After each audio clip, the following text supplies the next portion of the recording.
ভার্সিটির প্রথম দিনে সিনিয়র আপুদের হাতে র্যাগিংয়ের শিকার হতে হয়েছে সাব্বিরকে। মধ্যবিত্ত পরিবারের সন্তান হচ্ছে সাব্বির। লেখাপড়ায় অনেক ভালো, তাই টপ রেজাল্ট করে ঢাকা বিশ্ববিদ্যালয়ে চান্স পেয়েছে। দেখতে মাশাল্লাহ পুরো চকলেট বয়। উজ্জ্বল ফর্সা গায়ের রং, যে কোনো মেয়ে প্রথম দেখাতে ক্রাশ খেয়ে যাবে। এবার গল্পে ফেরা যাক। এই ছেলে সিনিয়রদের কিভাবে সম্মান করতে হয় জানো না? দেখতে তো পুরোই হাবাগোবা, মনে হচ্ছে ভাজা মাছটাও উল্টে খেতে জানে না। ভার্সিটিতে প্রথম দিনে সেই সিনিয়রদের সাথে বেয়াদবি করলি? ওদের কথা শুনে সাব্বির নিজের কাঁধের ব্যাগটা ঠিক করতে করতে বলে, আমি আপনাদের কখনো অসম্মান করলাম? এই ছেলে আপনার মুখে মুখে তর্ক করা হচ্ছে। ভার্সিটির প্রথম দিন সিনিয়রদেরকে সালাম দিতে হয়, জানিস না তুই? এই ভার্সিটিতে থাকতে হলে আমরা যা বলবো তাই শুনতে হবে, আর প্রতিদিনই এসে আমাদের আগে সালাম দিতে হবে। ভার্সিটিতে থাকতে হলে আপনাদের কথা শুনে চলতে হবে কেন? ভার্সিটি তো কারোর ব্যক্তিগত সম্পত্তি না। সবাই এখানে লেখাপড়া করার জন্য এসেছে। এখানে সবার সমান অধিকার আছে। তাহলে আমি আপনাদের কথা শুনে চলবো কেন? সাব্বিরের কথা শুনে বৃষ্টি ওদের টিমের লিডার মারিয়াকে বলল, দেখেছিস মারিয়া, এই ছেলের কত সাহস, তোর সামনে বেয়াদবি করছে, আর তুই কিছু না বলে চুপ করে আছিস। এই ছেলেকে শাস্তি দিতে হবে। মারিয়া তার হিমিকা, অসম্ভব সুন্দর একটা মেয়ে, পুরো ভার্সিটির ক্রাশ গার্ল। উজ্জ্বল ফর্সা গায়ের রং, বড়লোক বাপের বড় মেয়ে, কিন্তু প্রচণ্ড পরিমাণে বদমেজাজি, তবে মনের দিক থেকে অনেক ভালো। মারিয়া এতক্ষণ বসে বসে বাদাম খাচ্ছিল। বৃষ্টির কথা শুনে হাত জেরে উঠে দাঁড়ায় আর বলে, এই ছেলে, তুই জানিস তুই কার সাথে কথা বলছিস? কার সাথে কথা বলছি সেটা তো জানি না, তবে এইটুকু বুঝতে পারছি কোনো বড়লোক বাবার বিগড়ে যাওয়া মেয়ের সাথে কথা বলছি। সাব্বিরের কথায় মারিয়া বেশ রেগে যায় আর রেগে গিয়ে বলে, তোর এত বড় সাহস, তুই আমাকে অপমান করিস? তুই জানিস আমার বাবা এই ভার্সিটির প্রিন্সিপাল, আমি চাইলেই তোকে ভার্সিটি থেকে বের করে দিতে পারি। দেখেন আপু, আমি নিজের যোগ্যতায় এই ভার্সিটিতে এসেছি, কোনো ক্ষমতার জোরে বা ঘুষ দিয়ে নয়। যোগ্যতা থাকলে যে কোনো ভার্সিটিতেই আমি চান্স পাবো। আপনি যেটা বলছেন ওটা আপনার ক্ষমতার অহংকার। এভাবে নিজের ক্ষমতাটাকে অপব্যবহার না করে সেটাকে কোনো ভালো কাজে লাগান। এমন অনেক স্টুডেন্ট আছে যারা জীবনে অনেক কিছু করতে চায়, শুধু সামর্থ্যের অভাবে করতে পারে না। আপনার যদি এতই ক্ষমতা থাকে তাহলে সেই সমস্ত স্টুডেন্টদেরকে ভার্সিটিতে অ্যাডমিশন করিয়ে দিন।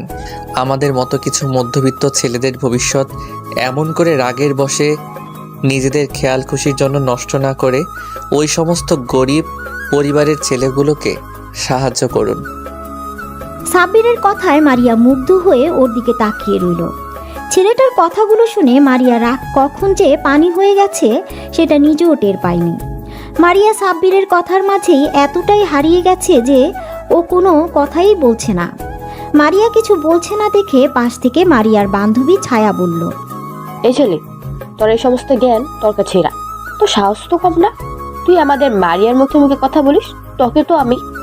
কথাটা বলে ছায়া সাব্বিরের দিকে তেড়ে যেতে গেলে মারিয়া ছায়াকে থামিয়ে দিয়ে বলে, আমি কি করব না করব সেটা অবশ্যই তোর কাছ থেকে জানতে হবে না? সরি আপু, আমি যদি কোনো ভুল বলে থাকি তাহলে আমাকে ক্ষমা করে দেবেন। সাব্বিরের কথা শুনে মারিয়ার বান্ধবীগুলো সব হাসতে থাকে।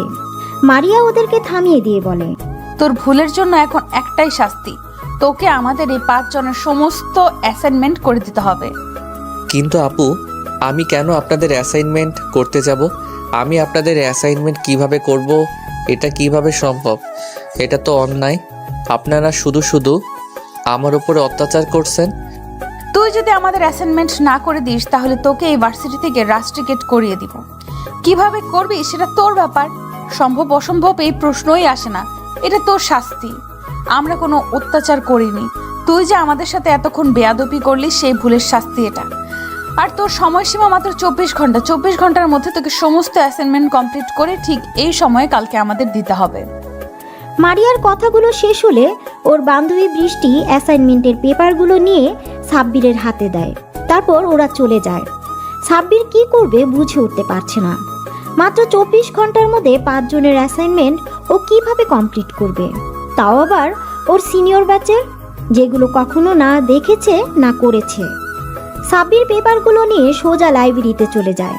লাইব্রেরিতে গিয়ে ও মারিয়াদের ব্যাচের বইগুলো খুঁজে বের করে, তারপর ওগুলো নিয়ে বাসায় চলে আসে। কিরে মারিয়া, তুই শুধু শুধু বেচারাকে আমাদের অ্যাসাইনমেন্ট করতে দিলি কেন?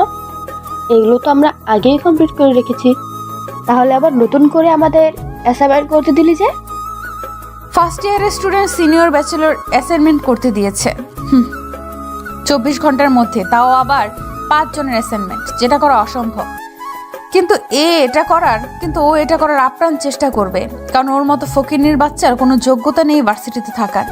ও যদি অ্যাসাইনমেন্টগুলো না করে আসে, ওকে ভার্সিটি থেকে চলে যেতে হবে। আর এইটাই হবে আমার সাথে লাগতে আসার শাস্তি। মারিয়ার সাথে যে লাগতে আসবে তাকে শাস্তি পেতে হবে। অন্যদিকে সাব্বির ভার্সিটি থেকে ফেরার পর থেকে অ্যাসাইনমেন্ট করতে উঠে পড়ে লেগে যায়। কি হলো আপু, সকালে ঘুম থেকে উঠতে লেট হলো বলে না খেয়ে ভার্সিটি চলে গেলে, আবার ভার্সিটিতে গিয়ে ক্লাস না করে চলে এলি। এসব কিছু না খেয়ে সে কখন থেকে কী সব করছিস? কি লিখছিস এগুলো তুই? একটু তো খেয়ে নে, দেখ দুপুর 12টা পার হয়ে গেছে, তুই এখনো কিছু খাসনি। এভাবে থাকলে তো তুই অসুস্থ হয়ে পড়বি। উফ আম্মু, বিরক্ত করো না তো, আমি অ্যাসাইনমেন্ট করছি, এগুলো খুব জরুরি। কাজটা শেষ করেই আমি খেতে আসছি, তুমি যাও। আচ্ছা ঠিক আছে, তাড়াতাড়ি আয়, আমি গেলাম। পরদিন ভার্সিটিতে মারিয়া ওর লেডি গ্যাং নিয়ে অপেক্ষা করছে। কি রে, ওই ছোট্ট বাচ্চাটা এখনো এলো না তো? বৃষ্টির কথায় বিরক্ত হয়ে ছায়া বলল, উফ গাধি, তোরা এই বিরক্তকর কথা বন্ধ করবি? হর্দ কথা বাচ্চা, এই বাচ্চাটা আবার কি? কেন, বাচ্চাটাকে বুঝতে পারছিস না? আরে কালকের ওই ছেলেটা যাকে আমরা অ্যাসাইনমেন্ট করতে দিয়েছি, কালকে ওর সাথে এত ঝগড়া করলি, কিন্তু নামটাই তো কেউ জিজ্ঞেস করলি না। ওর তো এখন অ্যাসাইনমেন্ট দেওয়ার কথা, কিন্তু এখনো তো এলো না। সেজন্যই বলছি বাচ্চাটা এখনো এলো না যে। হ্যাঁ, আসলেই তো বাচ্চা।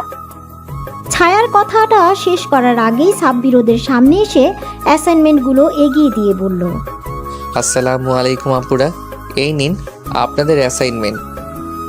সাব্বিরের কথায় ওরা 5 জনে অবাক হয়ে যায়। আর ছায়া বলে, এই ছেলে 24 ঘন্টার মধ্যে সিনিয়র ব্যাচের অ্যাসাইনমেন্ট করা অসম্ভব, তাহলে তুমি কিভাবে করলা? নিশ্চয়ই ভুলভাল লিখে নিয়ে এসেছো। পাশ থেকে বৃষ্টি বলল, এই কেউ অ্যাসাইনমেন্টগুলো নিয়ে দেখতো সব ঠিক আছে কিনা। ছায়া সাব্বিরের হাত থেকে অ্যাসাইনমেন্টগুলো নিয়ে দেখতে লাগলো। কিছুক্ষণ বেশ ভালোভাবে দেখে বুঝতে পারলো সব একদম ঠিক আছে। তখন ছায়া অবাক হয়ে মারিয়াকে বলল, মারিয়া, এ তো দেখছি সব একদম ঠিক করেছি। এই ছেলে, তোমার নাম কি? জি, আজমাইন হোসেন সাব্বির। মারিয়া এতক্ষণ চুপ ছিল, কিন্তু সাব্বিরের নাম শুনে অবাক হয়ে যায়। তারপর ওকে প্রশ্ন করে, আজমাইন হোসেন সাব্বির মানে? হ্যাঁ আপু, এটাই আমার বাবা মায়ের দেওয়া নাম। আচ্ছা, তোকে কি সবাই টিউশনি সাব্বির ডাকতো? না মানে তুই কি আগে অনেকগুলো টিউশনি করাতি? হ্যাঁ, আমি টিউশনি পড়াতাম, কিন্তু আপনি কিভাবে জানলেন? সাব্বিরের কথা শুনে মারিয়া একটা তাচ্ছিলের হাসি দিয়ে বলে, আমি নীলার বড় আপু। মারিয়া কথাটা বলেই সেখান থেকে চলে যায়। আর সাব্বির মারিয়ার চলে যাওয়ার দিকে অবাক চোখে তাকিয়ে রইল। ও বিশ্বাসই করতে পারছে না যে মারিয়া নীলার বড় আপু। আজ এতগুলো দিন পর এক্স গার্লফ্রেন্ডের নাম শুনে সাব্বির কি বলবে, ওর কি রিয়াকশন করা দরকার সেটাও জানা না। মারিয়া চলে যাওয়ার দিকে ওর বান্ধবীগুলো ওকে ডাকতে ডাকতে চলে যায়। সাব্বির কিছুক্ষণ সেখানে দাঁড়িয়ে থেকে ওদের চলে যাওয়ার দিকে তাকিয়ে থেকে নিজের ক্লাসে চলে যায়। সাব্বিরের ক্লাসে মনোযোগ দিতে পারছে না, বারবার কিছুক্ষণ আগের ঘটনা মাথায় ঘুরপাক খাচ্ছে। মারিয়া নীলার বড় আপু, কিছু একটা ভেবে দীর্ঘশ্বাস ফেলে সাব্বির সেদিনকার মতো কোনো মতে ক্লাস করে সাব্বির বাসায় চলে যায়। দেখতে দেখতে বেশ কয়েকটা দিন কেটে যায়। এই কয়েকদিন সাব্বির আর মারিয়াদের সামনে যায়নি। তারপর হঠাৎ একদিন ভার্সিটিতে কিছু ছেলে মিলে একটা মেয়েকে ডিস্টার্ব করছিল। সবাই সেখানে নীরব দর্শকের মতো দাঁড়িয়ে বিষয়টা দেখছিল, কেউ কোনো প্রতিবাদ করছে না। হঠাৎ ছেলেগুলোর মধ্যে একটা ছেলে মেয়েটার ওড়না নিয়ে নেয়। দূর থেকে বিষয়টা সাব্বির লক্ষ্য করতেই রাগে ওর মাথাটা ফেটে যায়। সাব্বির ঝড়ের গতিতে ছেলেগুলোর সামনে গিয়ে ওড়না হাতে থাকা ছেলেটার বুকে একটা লাথি মেরে হাত থেকে ওড়নাটা নিয়ে মেয়েটাকে গড়িয়ে দেয়। বাকি ছেলেগুলো একসাথে সাব্বিরের দিকে তেড়ে আসে ওকে মারতে। উপায় না পেয়ে সাব্বির ওদের সাথে মারপিট করতে থাকে, কিন্তু সাব্বির একা অতগুলো ছেলের সাথে পেরে উঠছিল না। হঠাৎ কোনো একটা ছেলে চাকু নিয়ে সাব্বিরের দিকে তেড়ে আসে। তারপর আর কিছু বোঝা ওঠার আগেই সাব্বিরের পেটে ঢুকিয়ে দেয়। এমন একটা দৃশ্য দেখে চারপাশটা স্তব্ধ হয়ে যায়। ভার্সিটিতে গন্ডগোল দেখে অনেক আগেই প্রিন্সিপাল পুলিশকে ফোন দিয়েছিল। সাব্বিরকে চাকু মারার পর পুলিশের গাড়ি ভার্সিটির মধ্যে ঢুকে পড়ে। তারপর ভিড় ঠেলে ছেলেগুলো পালিয়ে যাওয়ার আগেই ওদের ধরে ফেলে। সাব্বির পেটে হাত দিয়ে মাটিতে লুটিয়ে পড়ে। ক্ষত স্থান অঝরে রক্ত পড়ছে। সাব্বির পড়ে যেতে কোথা থেকে যেন মারিয়া ছুটে আসে। সাব্বির বলে চিৎকার দিয়ে দৌড়ে ওর কাছে চলে আসে। ততক্ষণে সাব্বির তীব্র যন্ত্রণায় কাতরাচ্ছে। মারিয়া গিয়ে ওর মাথাটা নিজের কোলের উপরে নিয়ে কান্না করে দেয় আর বলে, সাব্বির, এই সাব্বির, কিচ্ছু হবে না তোমার। প্লিজ কেউ আমাকে একটু হেল্প করেন, ওকে হসপিটালে নিয়ে যেতে হবে। প্লিজ কেউ একটু অ্যাম্বুলেন্স ডাকো। কথাগুলো বলতে বলতে ভার্সিটিতে অ্যাম্বুলেন্স ঢুকে পড়ে। সাথে সাথে কতগুলো ওয়াচ বয় এসে সাব্বিরকে অ্যাম্বুলেন্সে উঠিয়ে দেয়। তারপর হসপিটালে নিয়ে যায়। ওরা আধ ঘন্টার মধ্যেই হসপিটালে চলে আসে। তারপর ভিতরে আসতেই সাব্বিরকে স্ট্রেচারে করে অপারেশন থিয়েটারের দিকে নিয়ে যাচ্ছিল। তখনই মারিয়া সাব্বিরের হাত ধরে কান্না করে বলে, তোমার কিছু হবে না সাব্বির, প্লিজ চোখ খোলো প্লিজ। সাব্বিরকে অপারেশন থিয়েটারে নিয়ে যায়। মারিয়া ঢুকতে গেলেই নার্স আটকে দেয় আর বলে, ম্যাম, আপনি কেবিনে ঢুকতে পারবেন না। অপারেশন থিয়েটারে কেউ অ্যালাউ নয়। আপনি আমার সাথে আসুন, কিছু ডকুমেন্টে আপনার সাইন লাগবে। নার্সের কথাতে মারিয়া নির্দ্বিধায় রিসিপশনে চলে যায় আর কিছু পেপার নিয়ে মারিয়ার সামনে দেয় আর বলে, ম্যাম, এখানে একটা সাইন করে দিন। আপনার সাইন ছাড়া আমরা ট্রিটমেন্ট শুরু করতে পারবো না। কিন্তু এগুলো কিসের পেপার? দেখুন ম্যাম, আপনার হাজব্যান্ডের অবস্থা ভালো নয়, তাই এই এগ্রিমেন্ট পেপারে আপনাকে সাইন করতে হবে। ট্রিটমেন্ট চলাকালীন সময় আপনার হাজব্যান্ডের কিছু হয়ে গেলে হসপিটাল কর্তৃপক্ষ দায়ী থাকবে না। ম্যাম, তাড়াতাড়ি সাইনটা করুন, ওনার অবস্থা খুবই খারাপ, লেট করা ঠিক হবে না। নার্সের মুখে হাজবেন্ড কথাটা শুনে মারিয়া অবাক হয়ে গেছে। তাও কিছু না ভেবেই পেপারে সাইন করে দিয়ে আবার দৌড়ে অপারেশন থিয়েটারের সামনে চলে যায়। মারিয়া হাউমাউ করে কান্না করছে। এর মাঝে মারিয়ার বান্ধবীরা চলে আসে। মারিয়াকে কান্না করতে দেখে ছায়া বলে, মারিয়া দোস্ত প্লিজ কান্না করিস না, দেখ সাব্বিরের কিচ্ছু হবে না। এবার সাব্বিরের আম্মু আব্বু কান্না করতে করতে হসপিটালে আসেন। ওদের সামনে এসে সাব্বিরের আম্মু কান্না করে মারিয়ার কাছে প্রশ্ন করে, সাব্বির, আমার সাব্বির, কি হয়েছে? সাব্বিরকে আম্মু তুমি কান্নাকাটি করো না, আমাদের ছেলের কিচ্ছু হবে না। আমার ছেলে অতটা দুর্বল না যে সামান্য একটু আঘাতে হেরে যাবে। তুমি এইভাবে কান্না করলে অসুস্থ হয়ে পড়বে। পরে তোমার ছেলে যদি দেখে তার জন্য কান্নাকাটি করে তুমি অসুস্থ হয়ে পড়েছ, তাহলে ছেলেটা অনেক কষ্ট পাবে। তুমি কান্নাকাটি বন্ধ করো। সাব্বিরের আব্বুর কথাতে আম্মুর কান্না বন্ধ করার বৃথা চেষ্টা করে। আম্মু এতক্ষণ মারিয়াকে খেয়াল করেনি। ওদেরকে দেখে আব্বু প্রশ্ন করে, আচ্ছা মামুনিরা, তোমরা কি সাব্বিরের ফ্রেন্ড? জি আঙ্কেল, আমরা সাব্বিরের ফ্রেন্ড। আচ্ছা, তোমরা বলতে পারবে আমার ছেলের এই অবস্থা হলো কিভাবে? মন্ত্রীর ছেলে আকাশ ভার্সিটিতে একটা মেয়েকে টিস করছিল, অসভ্যতামি করছিল। কেউ একটু প্রতিবাদও করেনি। সাব্বির ওখানে গিয়ে মেয়েটাকে প্রোটেক্ট করে, ওদের সাথে মারপিট করে। তখন ওদের মধ্যে থেকে একটা ছেলে সাব্বিরের পেটে চাকু ঢুকিয়ে দেয়। কোনো কিছু বোঝার আগে সাব্বির মাটিতে লুটিয়ে পড়ে। কথাটা বলা শেষ হতে সাব্বিরের আম্মু আবারও কান্না শুরু করে দেয়। তখন মারিয়া আম্মুর কাছে গিয়ে সান্ত্বনা দিয়ে বলে, আন্টি, আপনি কান্না করেন না প্লিজ। আপনি কান্না করলে অসুস্থ হয়ে পড়বেন। দেখবেন আপনার ছেলের কিচ্ছু হবে না, ওর কিছু হতেই পারে না। আল্লাহর কাছে দোয়া করুন, আল্লাহ সব ঠিক করে দিবে। এরই মাঝে অপারেশন থিয়েটার থেকে একটা নার্স বেরিয়ে এসে বলে, এখানে পেশেন্টের বাসার লোক কে আছেন? নার্সের কথাতে সবাই নার্স সামনে আসে। আম্মু অস্থির হয়ে নার্সকে জিজ্ঞাসা করে, আমার সাব্বিরের কিছু হয়নি তো? ও ঠিক আছে? ও ঠিক হয়ে গেছে তো? অসুস্থ হয়ে গেছে তাই না? আমাকে একটা বার আমার কলেজার টুকরার কাছে যেতে দিন প্লিজ। আমি আমার সাব্বিরের কাছে যাব। ম্যাম আপনি শান্ত হন, পেশেন্টের অবস্থা খুবই খারাপ। ইমিডিয়েটলি ও পজিটিভ ব্লাডের প্রয়োজন। আমাদের ব্লাড ব্যাংকে এখন ও পজিটিভ ব্লাড নেই। আপনারা জলদি ব্লাডের ব্যবস্থা করেন প্লিজ। নার্সের কথা শুনে সাব্বিরের আব্বু বলল, আমার রক্ত ও পজিটিভ, কিন্তু আমার সুগার আছে। এইসব কথার মাঝে আম্মু অস্থির হয়ে বলে, আমার রক্ত নিন, যত রক্ত লাগে নিন, তবু আমার সাব্বিরকে আমার কাছে ফিরিয়ে দিন। তুমি কান্না থামাও, আমাদের ছেলের কিচ্ছু হবে না। তুমি ওকে কি করে রক্ত দেবে? তোমার রক্তের সাথে ওর রক্তের মিল নেই। দেখুন এসব বললে তো হবে না, রক্ত না পেলে পেশেন্টকে বাঁচানো যাবে না। ওদের কথা শেষ হতেই মারিয়া বলে, নার্স, আমার রক্তের গ্রুপ ও পজিটিভ।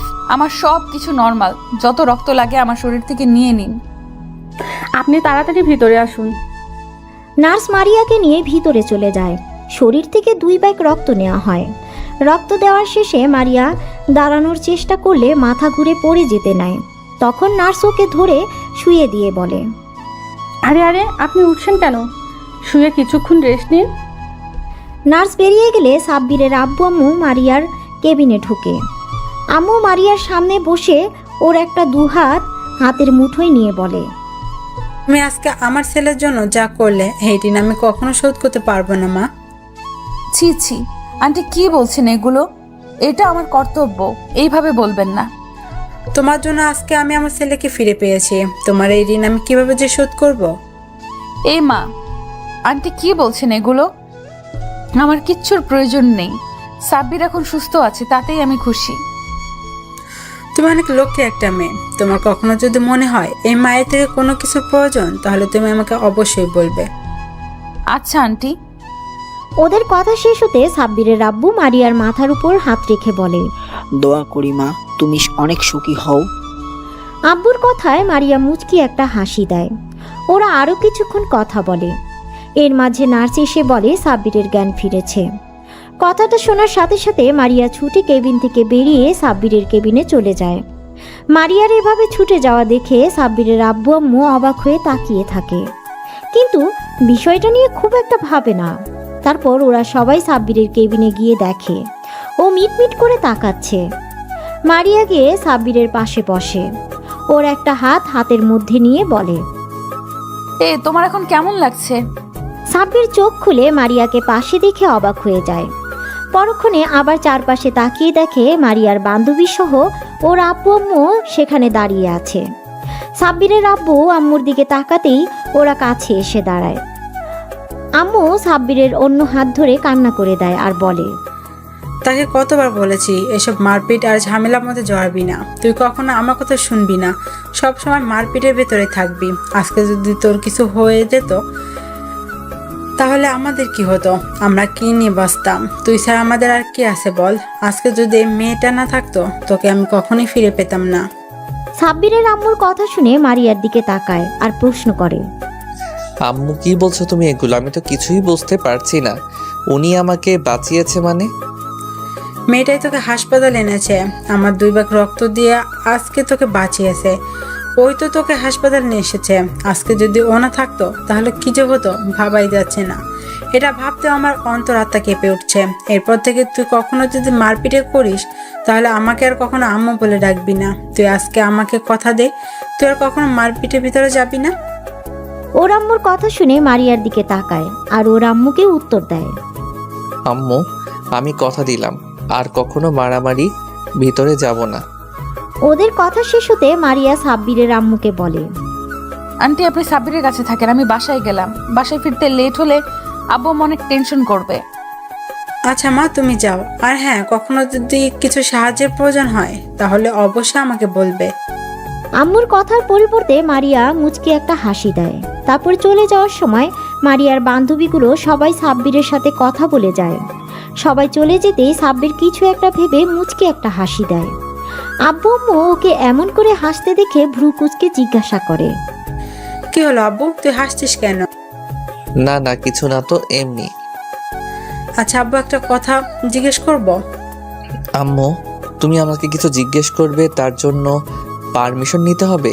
তুমি নিশ্চিন্তে আমাকে বলো কি বলতে চাও। আব্বু, তুই কি মেয়েটাকে ভালোবাসিস? আম্মুর মুখে এরকম কথা শুনে সাব্বির অবাক হয়ে আম্মুর দিকে তাকিয়ে বলে, আম্মু, কী সব বলছো? তোমার মাথা ঠিক আছে? ওই মেয়েটা আমাদের ভার্সিটির সিনিয়র, আমার থেকে 2 বছরের সিনিয়র। আমার ওর সাথে তেমনভাবে কোনো পরিচয়ই নেই, তাহলে সম্পর্ক হবে কিভাবে? কিন্তু মেয়েটা যে বললো ও তোর ফ্রেন্ড, তাছাড়া মেয়েটাকে দেখে মনে হলো তোকে প্রচন্ড পরিমাণে ভালোবাসে। আম্মু, তুমি ভুল ভাবছো। দেখ আব্বু, আমি তোর আম্মু, আমাকে ঠিক ভুল চেনাতে আসিস না। আমি মেয়েটার চোখে তোর জন্য এক বুক পরিমাণ কষ্ট আর ভালোবাসা দেখেছি, আর তুই কেমন ওদিকে মায়া ভরা দৃষ্টিতে তাকিয়েছিলি। জানিস তো, মায়ের চোখে সন্তান কখনোই ফাঁকি দিতে পারে না। তুমি ঠিক বলছো, এই বিষয়টা আমিও লক্ষ্য করেছি, শুধু বলতে পারছিলাম না। আব্বু আম্মু, তোমরা কি একটু থামবে?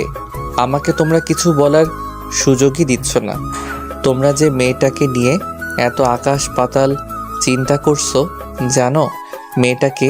এর কথায় আব্বু আম্মু নীরব হয়ে ওর দিকে তাকিয়ে বলে, ওই মেয়েটার কেউ নয়, ও হচ্ছে নীলা আর বড় বোন।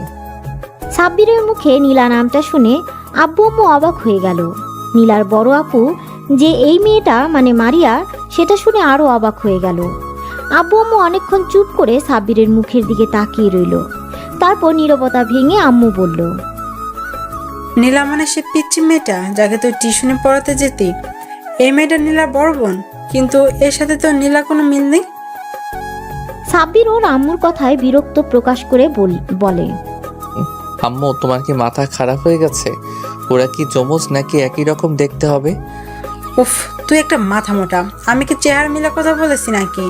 আমি বলতে চেয়েছি নীলা অহংকারী বদমেজাজি আর জেদি একটা মেয়ে, শুধু নিজের জেদটাকে ধরে রাখতে তোর সাথে মিথ্যা ভালোবাসা অভিনয় করে তোকে মৃত্যুর মুখে ঠেলে দিয়েছিল, আর সেই মেয়ের বড় বোনে আজকে তোকে মৃত্যুর পথ থেকে বাঁচিয়ে আনলো। সাব্বিরের আম্মুর কথা শুনে মুচকি একটা হাসি দেয়। পরক্ষণে আবার ওর আম্মুর মুখে এমন কিছু শুনে যা শোনার জন্য মোটেও প্রস্তুত ছিল না। তবে যাই বলো না কেন, সাব্বির আব্বু, মেয়েটাকে কিন্তু আমাদের সাব্বিরের সাথে খুব সুন্দর মানাবে। যদিও সাব্বির থেকে 1 বছর সিনিয়র, তাতে কি, মেয়েটাকে আমার বেশ পছন্দ হয়েছে। অহংকার নীলার থেকে তো ভালোই। আচ্ছা ঠিক আছে, অনেক কথা বলা হয়েছে। ছেলেটা এত বড় একটা ঝড় গেল, এখন আর কথা না বলে ওকে রেস্ট নিতে দাও, আর তুমি বাইরে চলো। আব্বু আম্মু কেবিন থেকে বেরিয়ে যায়, আর সাব্বির সেই পুরনো দিনের ভাবনাতে ডুব দেয়। দেখতে দেখতে 2টা দিন কেটে যায়। এই 2টা দিন সাব্বিরকে হসপিটালে থাকতে হয়েছিল। আজকে সাব্বিরকে ডিসচার্জ করা হবে। যাওয়ার আগে ক্ষত স্থানের ড্রেসিং করার জন্য একটা নার্স এলো। তারপর নার্স কিছু একটা ভেবে বলতে লাগলো, আচ্ছা, আপনার স্ত্রী তো আর এলো না, উনি কি অসুস্থ নাকি? নার্সের কথা শুনে সাব্বির যেন আকাশ থেকে পড়ল। ভাবছে ওর আবার বউ আসলো কোথা থেকে, সেখানে এখন অবধি বিয়েটাই করলো না, সেখানে আবার বউ। সাব্বির অবাক হয়ে বলল, আমার বউ মানে? কেন, সেদিন ম্যাডামই তো আপনাকে হসপিটালে আনলো, ব্লাড দিল, এমনকি এগ্রিমেন্ট পেপারে সাইন করলো। সত্যি ভাগ্য করে এমন একটা বউ পেয়েছেন। উনি যদি আপনাকে হসপিটালে আনতে আর কয়েক মিনিট লেট করতো, তাহলে হয়তো আর আপনাকে বাঁচানো যেত না।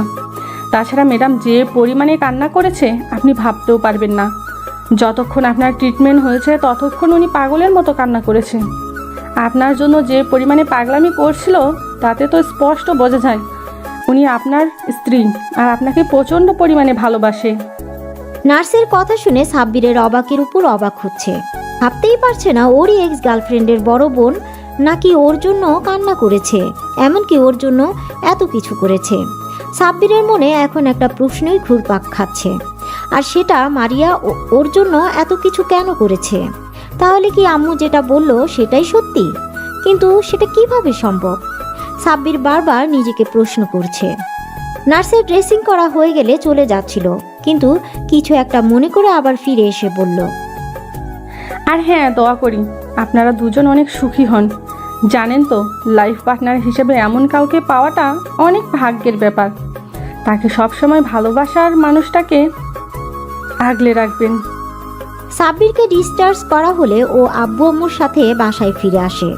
দেখতে দেখতে আরও 1 সপ্তাহ কেটে যায়। এর মাঝে মারিয়া একবারও সাব্বিরের খোঁজ খবর নেয়নি। পুরো 1 মাস লেগে গেল সাব্বির সুস্থ হতে। আর সুস্থ হতে ভার্সিটিতে যাবে বলে ঠিক করে। সাব্বির রেডি হয়ে আম্মুকে বলে ভার্সিটির উদ্দেশ্যে বেরিয়ে পড়ে। তারপর ক্যাম্পাসে এসে সাব্বির বারবার এদিক ওদিক মারিয়াকে খুঁজছিল। সাব্বির এই 1টা মাস মারিয়াকে অনেক মিস করেছে। বারবার শুধু মারিয়ার মায়াবী মুখ ওর চোখের সামনে ভেসে উঠেছে। অনেকক্ষণ মারিয়াকে খুঁজেও যখন পেল না, তখন হতাশ হয়ে ক্লাসে চলে যায়। তারপর ক্লাস করতে থাকে। অন্যদিকে কি রে মারিয়া, আজ এতদিন পর সাব্বির ভার্সিটিতে আসলো আর তুই একটা বার ছেলেটার সাথে দেখা করলি না? এই কয়টা দিন তো পাগল হয়ে গিয়েছিলি ওকে দেখতে না পেয়ে, আর আজকে যখন ও এসেছে একটা বার ওর সামনেও যাচ্ছিস না। দেখলাম ও তোকে অনেকক্ষণ যাবৎ খুঁজছিল, অবশেষ না পেয়ে মুখটা মলিন করে ক্লাসে চলে গেল। ওদের কথা শুনে মারিয়া মলিন সুরে বলে, আমি কিভাবে ওর সামনে যাব বলতে পারিস? সাব্বির নিশ্চয়ই এখন আমাকে ঘৃণা করে। আজব তো, তাকে ঘৃণা করবি কেন? কারণ আমি যে নীলার বোন, এটা জানার পর থেকে সাব্বির নিশ্চয়ই আমাকে ঘৃণা করে। সাব্বির হয়তো ভাবে আমিও নীলার মতো অহংকারী, বদমেজাজি আর প্রতারক। আর তার প্রমাণ তো আমি নিজেই দিয়ে দিয়েছি। ছেলেটা ভার্সিটির প্রথম দিন আসতেই ওর সাথে কি করলাম, তখন ও কি বলেছিল তোদের হয়তো মনে নেই, আমি নাকি বড়লোক বাবের বিগড়ে যাওয়া সন্তান। আর আমিও তো নীলার মতোই ওর দারিদ্রতার সুযোগ নিয়েছিলাম। ছেলেটা যে কয়টা দিন হলো ভার্সিটিতে আসছে, আমি প্রত্যেকটা দিন ওর সাথে রাফ বিহেভ করেছি। দেখ মারিয়া, আমরা সবসময় যেটা ভাবি সেটা কিন্তু হয় না। তুই কি জানিস আমরা নিজেরাই নিজেদের শত্রু? যে বিষয়টা নিয়ে আমরা ভয়ে থাকি সেই বিষয়টা নিয়ে আমরা এতটাই চিন্তা করে ফেলি যে যেটা হবার নয় সেটাও কল্পনায় চলে আসে। তারপর সেটার সম্মুখীন হবার সাহসও হয় না আমাদের। এভাবে ভুলভাল চিন্তাভাবনা বাদ দিয়ে সাব্বিরের সাথে দেখা করে কথা বল। ছেলেটার ওপর দিয়ে এতটা ধকল গেছে, ওকে জিজ্ঞেস কর এখন কেমন আছে। ওকে একটু সময় দে। আর তোর জন্য যদি ওর মনে কোনো নেগেটিভ চিন্তাভাবনা থাকে তাহলে সেটা দূর করার চেষ্টা কর। ভার্সিটিতে এসেই ও প্রথমে তোকে খুঁজছিল আর তুই ওকে এড়িয়ে যেতে চাইছিস। বৃষ্টির কথাগুলো মারিয়া মনোযোগ দিয়ে শুনল। তারপর নিজের মনকে প্রশ্ন করল, বৃষ্টি ঠিকই বলছে, আমার একবার সাব্বিরের সামনে গিয়ে ওর সাথে কথা বলা দরকার। অন্যদিকে সাব্বিরের ক্লাসগুলো শেষ হলে ও ক্যান্টিনের দিকে যাচ্ছিল। তখনই বৃষ্টি আর ছায়া এসে ওর সামনে দাঁড়ায় আর বলে, এই শোন মারিয়া, তোকে ভার্সিটির পেছন দিকে লেকের পাড়ে যেতে বলেছে। মারিয়া নামটা শুনে সাব্বিরের মুখে হাসির রেখা ফুটে ওঠে। তখন ও বলে, মারিয়া আপু আমাকে ডেকেছে, কিছু বলবে আমাকে? তোর সমস্যা কি বলতো? এত বেশি বুঝিস কেন সব বিষয়ে? তোকে না বললাম মারিয়া ডাকছে, তুই সেখানে না গিয়ে আমাদের প্রশ্ন করছিস। যে ডেকেছে তার থেকে শোন।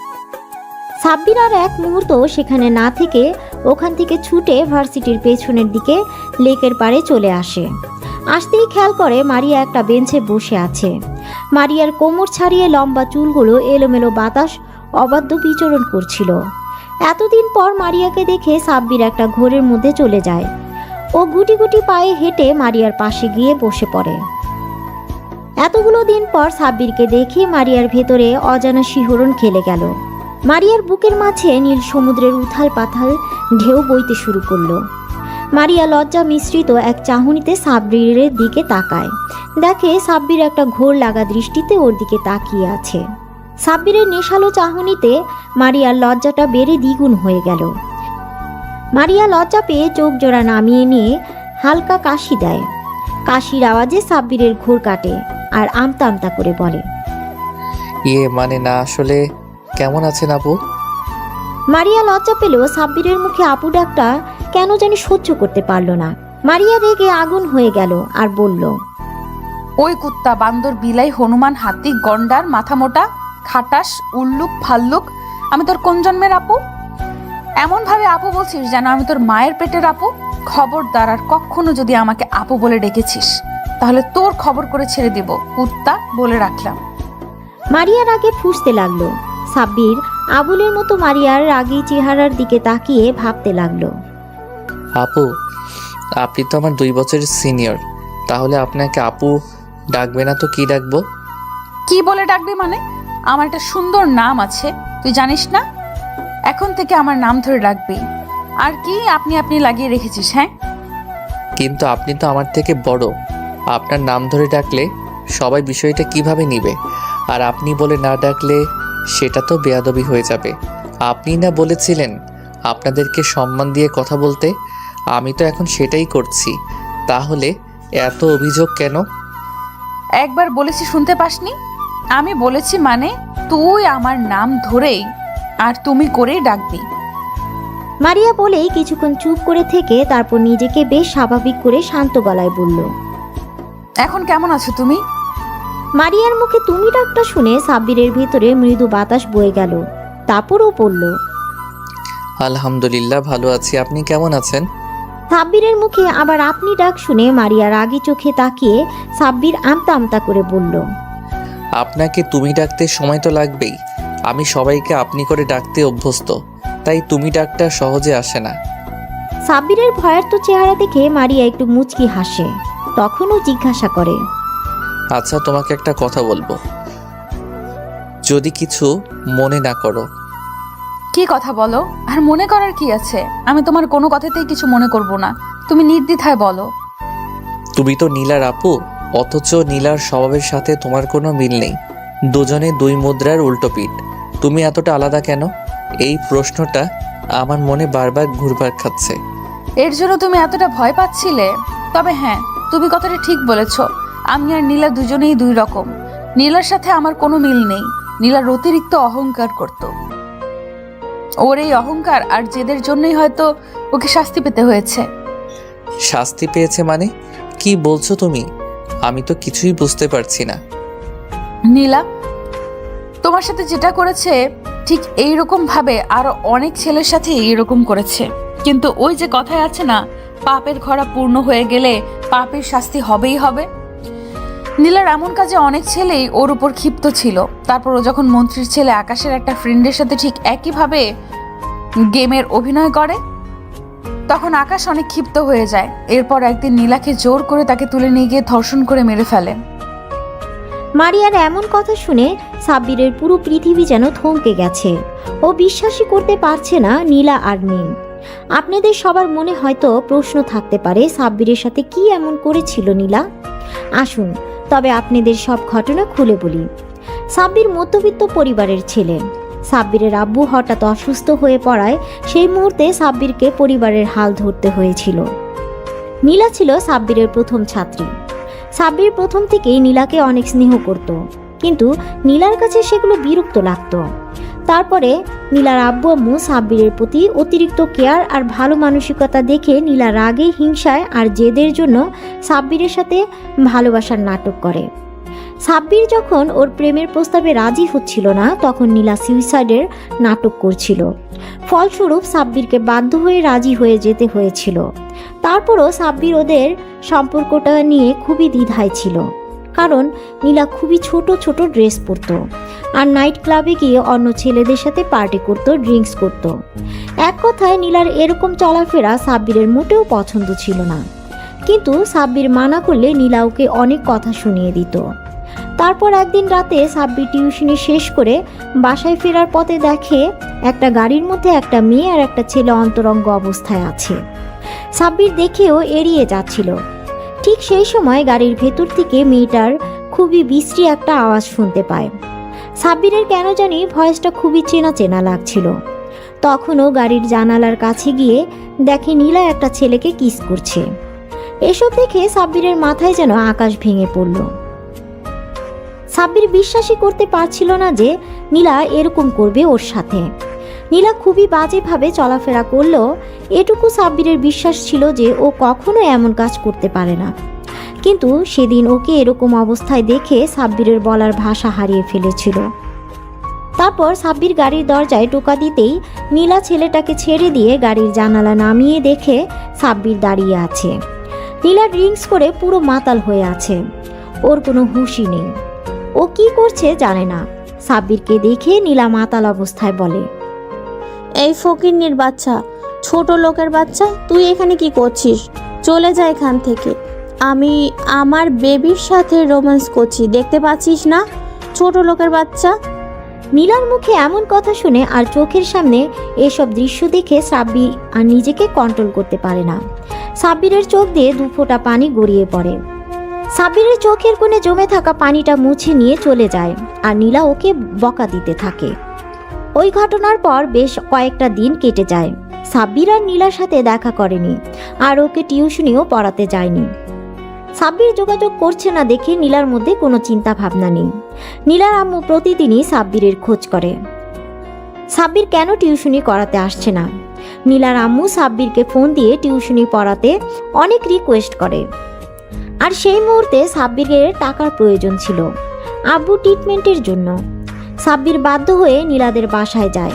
সাব্বির নীলার আম্মুর সাথে বেশ কিছুক্ষণ কুশল বিনিময় করে নীলাকে পড়ানোর জন্য ওর রুমে যায়। নীলার রুমে আসতে ও ভদ্র মেয়ের মতো পড়তে বসে।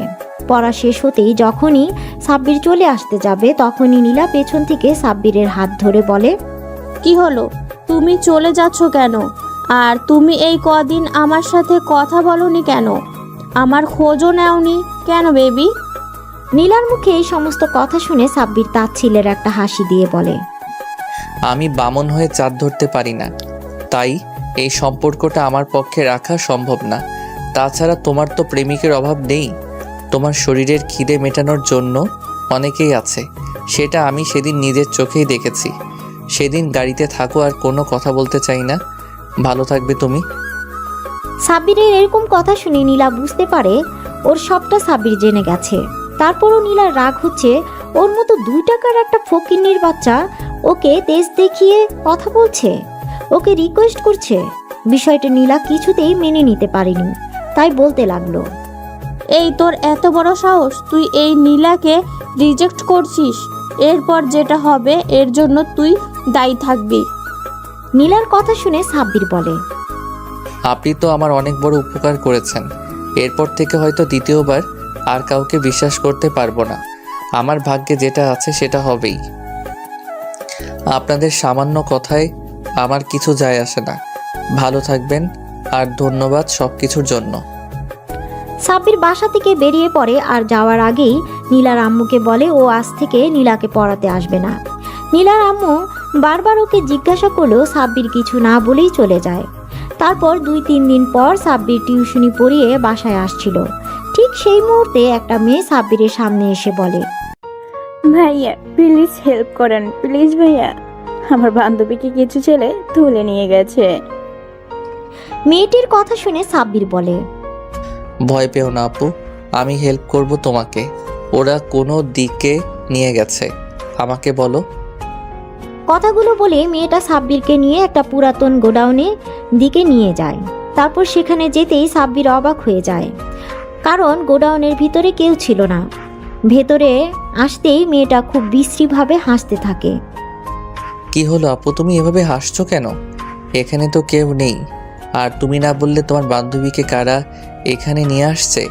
তাহলে তুমি আমাকে মিথ্যে বলে এখানে নিয়ে আসলে কেন? খেলা তো এবার শুরু হবে মেরি জান। কথাগুলো বলে মেয়েটা নিজের জামা কাপড় ছিঁড়তে থাকে আর চিৎকার করে মানুষজন ডাকতে থাকে। মেয়েটার এমন চিৎকার শুনে সাথে সাথেই কিছু লোকজন এসে সেখানে উপস্থিত হয়। তারপর মেয়েটার এই অবস্থা দেখে সবাই ভাবে সাব্বির হয়তো মেয়েটাকে ধর্ষণ করছিল, তাই ওকে এলোপাথারি মারতে শুরু করে। ওদের মাঝে একটা লোক পুলিশকে ফোন করে সাব্বিরকে পুলিশে দেয়। আর সবটাই নীলার প্ল্যান ছিল। আর ভাগ্যটা সেদিন সাব্বিরের সাথে ছিল। ওই থানার ওসি সাব্বিরের আব্বুর বন্ধু ছিল। উনি সাব্বিরকে খুব ভালোভাবেই চিনত। সাব্বির এরকম কোনো কাজ করতে পারে না, সেটা ওসি জানতো। তাই উনি সবটা খোঁজ খবর নিয়ে বুঝতে পারে সবটা একটা প্ল্যান ছিল। আর সেখানে এই ঘটনাটা সেই এরিয়ার সিসিটিভি ক্যামেরায় সব ধরা পড়ে যায়। তখন সাব্বিরকে ওসি ছেড়ে দেয়। সাব্বিরের আব্বু আম্মু এতটাই ভয় পেয়ে গিয়েছিল যে সেদিনই সাব্বিরকে নিয়ে এলাকা ছেড়ে চলে যায়। তারপর আর কি, বাকিটুকু তো আপনারা জেনে গেছেন। নীলা নিজের পাপে শাস্তি পেয়েছে। অন্যদিকে সাব্বির খুব কষ্ট করে আর পরিশ্রম করে অনেক ভালো রেজাল্ট করে এই ভার্সিটিতে চান্স পায়, তাই ওকে আবারও ঢাকাতে ফিরে আসতে হয়েছে। সাব্বির কখনো ভাবেনি যে এখানে এসে নীলার সম্পর্কে এরকম কথা শুনতে হবে। তো তো বর্তমানে ফেরা যাক। সাব্বির মারিয়ার মুখোমুখি বসে আছে। ও কি বলবে ভেবে পাচ্ছে না। হঠাৎ মারিয়া বলতে আরম্ভ করে, আর তুমি সেই সাব্বির যার সাথে আমার বোন এরকম করেছিল। এটা জানার পর থেকে লজ্জার জন্য আমি তোমার সামনে আসতে পারিনি। আমি আমার বোনের কাজের জন্য আমি তোমার কাছে ক্ষমা চাচ্ছি। নীলা যেটা করেছে তোমার সাথে সেটা হয়তো ক্ষমার অযোগ্য। এমনকি সেদিন হসপিটালেও এই জন্যই তোমার সামনে যেতে পারিনি। আরে না না, তোমাকে মাপ চাইতে হবে না। তোমার আর তোমার বোনের মধ্যে আকাশ পাতাল তফাৎ। তোমার বোনের থেকে আমি প্রথম থেকেই দূরে দূরে থাকতাম, কারণ ওকে আমার কখনোই পছন্দ ছিল না। শুধু ওর জেদের কাছে হার মেনে ওর সাথে রিলেশনে যেতে হয়েছিল। থাক, সেগুলো পুরনো অতীত। ওসব কথা আর না তোলাই ভালো। তবে তুমি কি আমাকে ক্ষমা করে দিয়েছো তো? ক্ষমা করার প্রশ্নই ওঠে না। তুমি তো কখনো ভুল করনি। যা করেছে নীলা করেছে, তার ভুলের জন্য তুমি কেন লজ্জিত হবে? এসব কথা আমি ভুলে গেছি। সেসব কথা মনে করে নিজেকে ছোট করো না। আমি কখনোই ওর জন্য তোমাকে অন্য চোখে দেখিনি। আমি মেয়েদেরকে অনেক সম্মান করি, তাই তোমাকে কখনো অসম্মান করব না, কথা দিলাম। সাব্বিরের কথা শুনে মারিয়া একটা স্বস্তির নিঃশ্বাস ফেলে সাব্বিরকে বলে, তাহলে আজ থেকে আমরা বেস্ট ফ্রেন্ড। সাব্বির একবার মারিয়ার দিকে তাকাচ্ছে, একবার মারিয়ার হাতের দিকে, তারপর মুচকে একটা হাসি দিয়ে মারিয়ার হাতের সাথে হাত মিলিয়ে বলে, ওকে বেস্ট ফ্রেন্ডস। মারিয়া কিছুক্ষণ চুপ থেকে বলে, আচ্ছা, আমি একটা প্রশ্ন করব তোমাকে। বলো, কি বলবে? আচ্ছা, আমি তো নীলাকে পড়াতে যেতাম, কোনোদিন তো তোমাকে দেখিনি। আরে পাগল, আমি তো পড়াশোনার জন্য দেশের বাইরেই গিয়েছিলাম। নীলার হঠাৎ চলে যাওয়ায় আব্বু আম্মু অনেক ভেঙে পড়েছিল, তাই আমাকে দেশে ফিরে আসতে হয়েছে। তারপর আব্বু আম্মু আর আমাকে যেতে দেয়নি। এইখানে থেকে পড়াশোনাটা কন্টিনিউ করছি। নীলা চলে যাওয়াতে আব্বু আম্মু আমাকে চোখে হারায়, তাই কোথাও একা ছাড়ে না। সবসময় আমাকে চোখে চোখে রাখে, সামনে নিয়ে রাখে। ও আচ্ছা, বুঝলাম। এভাবে দেখতে দেখতে বেশ কয়েকদিন কেটে গেছে। আর এই কয়েকটা দিনে মারিয়া আর সাব্বিরের মাঝে খুব ভালো বন্ধুত্বপূর্ণ সম্পর্ক তৈরি হয়েছে।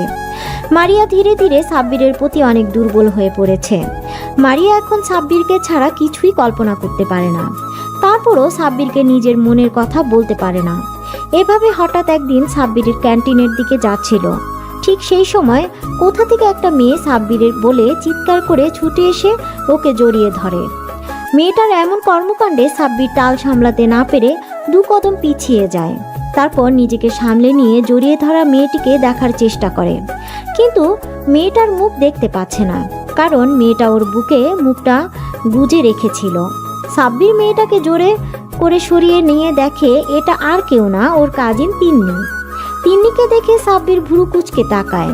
তিন্নি মুচকে একটা হাসি দিয়ে বলে, কেমন আছো সাব্বির ভাইয়া? কিরে, তুই এখানে কি করে এলি? তুই না দেশের বাইরে ছিলি, তাহলে দেশে ফিরলি কবে? ভাইয়া, আমি আজকে দেশে ফিরেছি, আর এসে তোমার সাথে দেখা করতে চলে এসেছি। তুমি খুশি হওনি আমাকে দেখে? খুশি হয়েছি, আর অবাকও হয়ে গেছি। হঠাৎ তোকে দেখে ঘাবড়ে গিয়েছিলাম। কিন্তু তোমাকে দেখতে তো মনে হচ্ছে না তুমি খুশি হয়েছো। মনে হয়েছে আমার উপরে বিরক্ত হচ্ছ। পাগলি, আমি এতদিন পর আমার পিচ্চি বোনটাকে দেখতে পেলাম, আর আমি খুশি না হয়ে থাকতে পারি? আচ্ছা, এখন আর মুখ ভার করে থাকিস না, চল তোকে আমার ভার্সিটিটা ঘুরিয়ে দেখাই। সাব্বির তিন্নিকে নিয়ে ভার্সিটির অন্য দিকটায় চলে যায়। ওরা যেতে মারিয়া আর ওর বান্ধবীগুলো আড়াল থেকে বেরিয়ে আসে। মারিয়ার বান্ধবীগুলো এতক্ষণ মারিয়াকে আটকে রেখেছিল, কারণ তিন্নি সাব্বিরকে জড়িয়ে ধরতে দেখে ও বেজায় রেগে গিয়েছিল। মারিয়া পারে তো এসে তিন্নিকে খুন করে। মারিয়া রাগে ফুঁসছে, কারণ সাব্বির অন্য একটা মেয়ের সাথে সময় দিচ্ছে। ও কোনো মতে মেনে নিতে পারছে না সাব্বির অন্য একটা মেয়ের হাত ধরে ঘুরছে, হাসাহাসি করছে, ওকে জড়িয়ে ধরছে, এমনকি খাইয়ে পর্যন্ত দিচ্ছে।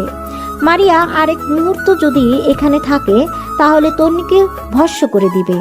সাব্বির আর তন্নি ভার্সিটি থেকে চলে যাওয়ার উদ্দেশ্যে পা বাড়াতেই ওরা গিয়ে মারিয়ার সামনে পড়ে। মারিয়া খেয়াল করে মেয়েটা সাব্বিরের হাত ধরে রেখেছে। মারিয়ার আগুন চোখ সাব্বিরের দিকে তাকাতেই মারিয়াকে সাব্বির চোখের ইশারায় জিজ্ঞাসা করে কি হয়েছে, কিন্তু কিছু বলে না, মুখ ফিরিয়ে নেয়। কিছুক্ষণ চুপ থেকে সাব্বির বলে, পিচি বোন, এটা আমাদের ভার্সিটির সিনিয়র আপু, আর ও আমার বেস্ট ফ্রেন্ড। আর মারিয়া, এই হচ্ছে আমার কাজিন তিন্নি। মারিয়া অন্যদিকে মুখ ঘুরিয়ে রেখেছিল। সাব্বিরের কথায় ওদের দিকে তাকায়। মারিয়ার রাগের কারণ হচ্ছে তিন্নি মারিয়ার থেকেও সুন্দরী, আর প্রতিটা মেয়ের জাতিগত অভ্যাস নিজের থেকে সুন্দরী কাউকে দেখলেই বিনা কারণে রেগে যাওয়া, তার উপরে আবার সেটা যদি নিজের প্রিয় মানুষের সাথে ঘুরোঘুরি করে। মারিয়া নিজের রাগটা কন্ট্রোল করে মুখে বলে, ভালোই তো। আসসালামু আলাইকুম আপু, কেমন আছেন? ওয়ালাইকুম আসসালাম, আলহামদুলিল্লাহ আমি ভালো আছি। তুমি কেমন আছো? ভালো আছি। তিন্নিকে মারিয়ার একটু সহ্য হচ্ছে না। তারপরও এটা ভেবে নিজের মনকে সান্ত্বনা দিচ্ছে যে মেয়েটা ওর থেকে সিনিয়র আপু। তিন্নি সাব্বিরকে ছোটবেলা থেকেই অনেক ভালোবাসে, কিন্তু সাব্বিরের অতিরিক্ত রাগের কারণে কখনো ভয়ে ওকে বলতে পারেনি। তিন্নি নিজেও মারিয়াকে দেখে সহ্য করতে পারছে না। ও নিজেকে এটা ভেবে সান্ত্বনা দিচ্ছে যে মারিয়া সাব্বিরের সিনিয়র, তাই ওর সাথে কখনোই সাব্বিরের সম্পর্ক হয় না। মারিয়া রেগে সেখান থেকে ওর বান্ধবীদেরকে নিয়ে সেখান থেকে চলে যায়। সাব্বির মারিয়াকে কয়েকবার ডাকলো, তারপরও দাঁড়ালো না। সাব্বির তিন্নিকে নিয়ে বাসায় চলে আসে। তারপর ভিতরে আসতেই আম্মু বলে, কিরে, তোরা চলে এসেছিস? মেয়েটাকে কতবার বললাম ভার্সিটিতে যেতে হবে না, তুই একটু পরেই চলে আসবি। তারপরও দেখা করতে চলে গেল। ও আমার সুইট কিউট আন্টি, আমি এতদিন পরে দেশে ফিরলাম আর ঋষি সাব্বির ভাইয়াকে দেখবো না, এটা কোনো কথা? আমি ভাইয়ার জন্য দেশে ফিরছি না। তিন্নির কথা শুনে সাব্বির অবাক হয়ে ওর দিকে তাকায়। তারপর ওর মাথায় একটা চাটি মেরে বলে, এই, তুই আমার জন্য দেশে ফিরেছিস মানে? সাব্বিরের হাতির চাটি খেয়ে তিন্নির হুঁশ ফিরে। বুঝতে পারে ও আবেগের বশে কি বলে ফেলেছে। তখন তিন্নি জিহ্বায় কামড় দিয়ে বলে, ওপস, না কিছু না। কথাটা বলেই তিন্নি ছুটে নিজের রুমে চলে যায়। তিন্নির চলে যাওয়া দেখে আম্মু মুচকি হাসি দিয়ে বলে, পাগলি মেয়ে একটা। তিন্নির কথাগুলো সাব্বিরের কেমন জানি লাগলো। তারপরও বিষয়টাকে খুব বেশি পাত্তা না দিয়ে নিজের রুমে চলে যায়। রুমে এসে বিছানায় ধপ করে শুয়ে পড়ে আর ভাবতে থাকে যে মারিয়া তখন ওভাবে রেগে চলে গেল কেন। আচ্ছা, এই মেয়ে সবসময় এমন করে কেন? আমি যদি কোনো মেয়ের সাথে কথা বলি তাও রেগে যায়, আগুন চোখে তাকিয়ে থাকবে, কখনো কোনো মেয়ের সাথে ফ্রেন্ডশিপ করতে দেয় না। এমন কেন করে মেয়েটা? আর আজকে কিনা শেষমেশ তিন্নিকে আমার সাথে দেখেও রেগে গেল। ও গড, আমি পাগল হয়ে যাব। কথাগুলো ভাবতে ভাবতে সাব্বির ঘুমিয়ে পড়ে। দেখতে দেখতে আরও কিছুদিন কেটে যায়। এই কয়েকদিনে মারিয়া সাব্বিরের সাথে ভালোভাবে কথা বলেনি, আর সাব্বিরও মারিয়াকে সময় দিতে পারেনি, কারণ তিন্নি সবসময় ওর সাথে থেকেছে। তিন্নির কারণে সাব্বির মারিয়াকে একটা কলও দিতে পারেনি। কয়েকটা দিন পর ঘটনা, সাব্বির সেদিন ক্লাস করছিল, তখন প্রিন্সিপাল স্যার এসে বলে, অ্যাটেনশন প্লিজ, সবার উদ্দেশ্যে বলা হচ্ছে, আগামী পরশুদিন আমাদের ভার্সিটি থেকে দুটো ব্যাচকে ট্যুরে নিয়ে যাওয়া হবে। তোমাদের ব্যাচ আর তোমাদের সিনিয়র একটা ব্যাচকে সিলেক্ট করা হয়েছে। সময় হাতে কম, তাই ডিটেলস জানতে হলে অ্যাকাউন্টস থেকে জেনে নেবে। দুদিনের ট্যুর হবে আর তোমাদের সবাই ফ্যামিলি থেকে যে কোনো একজন মেম্বারকে সাথে করে নিয়ে যেতে হবে। যারা যেতে চাও তারা ফর্মালিটিসগুলো পূরণ করে নেবে। কথাগুলো বলে প্রিন্সিপাল চলে গেলে আর সাব্বির বেশ খুশি হয়ে যায়।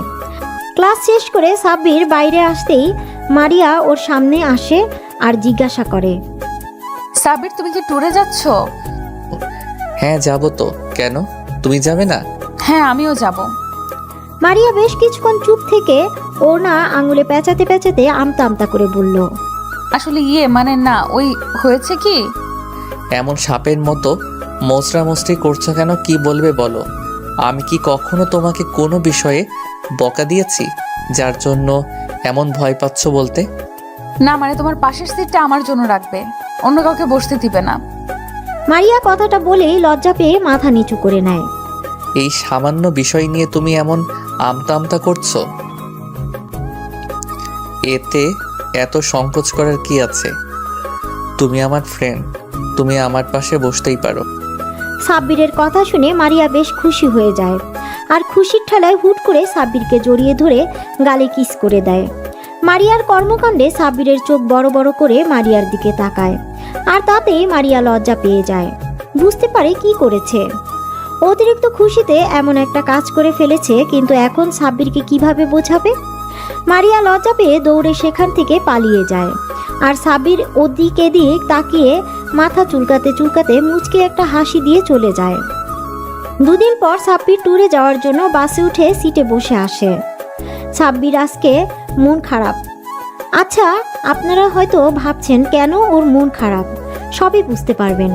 তো যাওয়ার সময় হয়ে আসলে মারিয়া এসে সাব্বিরের পাশে বসতে গেলে তখনই কোথা থেকে তিন্নি এসে মারিয়াকে সরিয়ে দিয়ে সাব্বিরের পাশে বসে পড়ে। এবার আপনারা বুঝতে পারলেন তো সাব্বিরের মন খারাপের কারণ। মারিয়ার অনেক কষ্ট হচ্ছে সাব্বিরের পাশে তিন্নিকে দেখে, তারপরও মারিয়ার কিছু বলে না। সাব্বিরের পিছনের সিটে বসে পড়ে। তিন্নি সাব্বিরের কাঁধে মাথা দিয়ে ওর একটা হাত জড়িয়ে ধরে চোখ বন্ধ করে নেয়, যেটা দেখে মারিয়া আর নিজেকে কন্ট্রোল করতে পারে না। ও কান্না করে দেয়। তারপর একটা সময় কান্না করতে করতে ঘুমিয়ে পড়ে। উফ তিন্নি, বাসের মধ্যে এগুলো কি করছিস? সবাই কি ভাববে? একটু দূরে সরে বস, এটা বাসা নয়, পাবলিক প্লেস। ভাইয়া, তুমি আমাকে বকা দিচ্ছ? আমি কি তোমাকে একটু জড়িয়ে ধরতে পারি না? আমার তো বাসে ভয় লাগে, ওই জন্য তো তোমার কাঁধে মাথা রেখেছি, আর তুমি আমাকে বকা দিচ্ছ। দেখ তিন্নি, তোর বাসে ভয় লাগে এজন্য আমি তোকে আমার সাথে আসতে বারণ করেছিলাম, কিন্তু তুই কি করলি? আম্মুকে দিয়ে শেষমেশ আমাকে রাজি করালি। তাহলে এখন এসব বলছিস কেন? আমাকে ছাড় আর দূরে সরে বস। কথাগুলো বলে সাব্বির তিন্নির থেকে নিজেকে ছাড়িয়ে নেয়। বেশ কয়েক ঘন্টা পর ওরা নির্দিষ্ট গন্তব্যস্থলে পৌঁছায় যায়। বাস থামতেই বা সবাই এক এক করে বাস থেকে নেমে যায়, কিন্তু সাব্বির খেয়াল করে মারিয়া নামছে না। সাব্বির আবারও বাসে উঠে গেলে তিন্নি ওর হাত ধরে আটকে দিতে বলে। কোথায় যাচ্ছ ভাইয়া? আমি তো এখানে। তিন্নি, হাতটা ছাড়, আমি মারিয়াকে খুঁজতে যাচ্ছি। ও এখনো বাসা থেকে নামেনি। আমার হাতটা ছাড়, আমি ওকে নিয়ে আসি। কেন? তোমার ওকে আনতে যেতে হবে কেন? ও কি একা একা আসতে পারে না নাকি? উনি কি আনন্দ? কোনো বাচ্চা আসতে পারবে না? ও বাসা থেকে নামলো কি নামলো না তাতে তোমার কি? সব সময় তোমাকে কেন যেতে হবে? তোমাকে আমি কোথাও যেতে দিব না। তিন্নির কথা শুনে সাব্বির বেশ রেগে যায় আর বলে, লিমিট ক্রস করিস না। তিন্নি, হাতটা ছাড়। মারিয়া আমার বেস্ট ফ্রেন্ড, ওর সম্বন্ধে তুমি এরকম করে আর একটা ওয়ার্ড বললে আমার থেকে খারাপ আর কেউ হবে না। তুই আমার বোন আর ও আমার বেস্ট ফ্রেন্ড, তাই তুই তোর লিমিটের মধ্যে থাক। সাব্বির তিন্নির হাত থেকে নিজের হাতটা ছাড়িয়ে নিয়ে বাসের ভিতরে যায়। গিয়ে দেখে মারিয়া জানালার ধারে মাথা ঠেকিয়ে ঘুমিয়ে পড়েছে। সাব্বির গিয়ে মারিয়ার পাশে বসে। খেয়াল করে ওকে ঘুমন্ত অবস্থায় একদম পরীর মতো লাগছে। মারিয়ার মায়াবী মুখটা সাব্বিরের কাছে এত সুন্দর লাগছে, মনে হচ্ছে এই মুখের দিকে তাকিয়ে থেকেও সারাটা জীবন পার করে দিতে পারবে। কতক্ষণ এভাবে তাকিয়েছিল সাব্বিরের জানা নেই। একটু পর মারিয়া চোখ মিটমিট করে তাকিয়ে দেখে সাব্বির এক ঘোর লাগা দৃষ্টিতে ওর দিকে তাকিয়ে আছে। মারিয়াকে এমন ড্যাব ড্যাব করে তাকিয়ে থাকতে দেখে মারিয়া বেশ খানিকটা লজ্জা পেয়ে যায়। ও তখনকার সব ঘটনা নিমিষেই ভুলে যায়। হালকা কাশি দিয়ে সাব্বিরের ধ্যান ভাঙানোর চেষ্টা করে, কিন্তু কোনো লাভ হয় না। সাব্বির যেন একটা অন্য জগতে চলে গেছে। শেষমেশে মারিয়া বাধ্য হয়ে সাব্বিরকে ধাক্কা দিয়ে ডাকতেই ও হকচকিয়ে যায়। মারিয়ার এরকম কর্মকাণ্ডে সাব্বির এদিক ওদিক তাকিয়ে বোঝার চেষ্টা করছে যে ও এতক্ষণ কি করছিল। যখন নিজের করা বোকামির কথা বুঝতে পারে তখন আমতা আমতা করে বলে, না মানে আসলে হয়েছে কি, আমি তোমাকে নিতে এসেছিলাম। সবাই বাস থেকে নেমে গেছে, কিন্তু তোমাকে কোথাও দেখতে পাচ্ছিলাম না।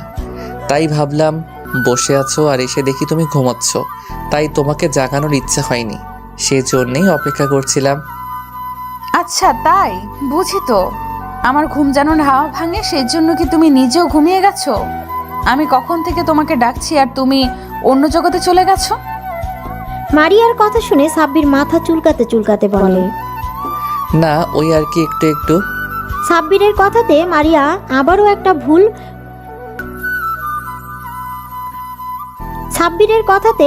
আবারও একটা ভুবন ভুলানো হাসি দেয়, যে হাসিটা সাব্বিরের বুকের বা পাশে গিয়ে লাগে। তখন ও নিজেও হাসে। বাসের মধ্যে দুজনে হাসির শব্দ শুনে তিন্নি আর বাইরে থাকতে পারল না। ও বাসের ভিতরে উঠে এসে দেখে যে সাব্বির আর মারিয়া হাসছে।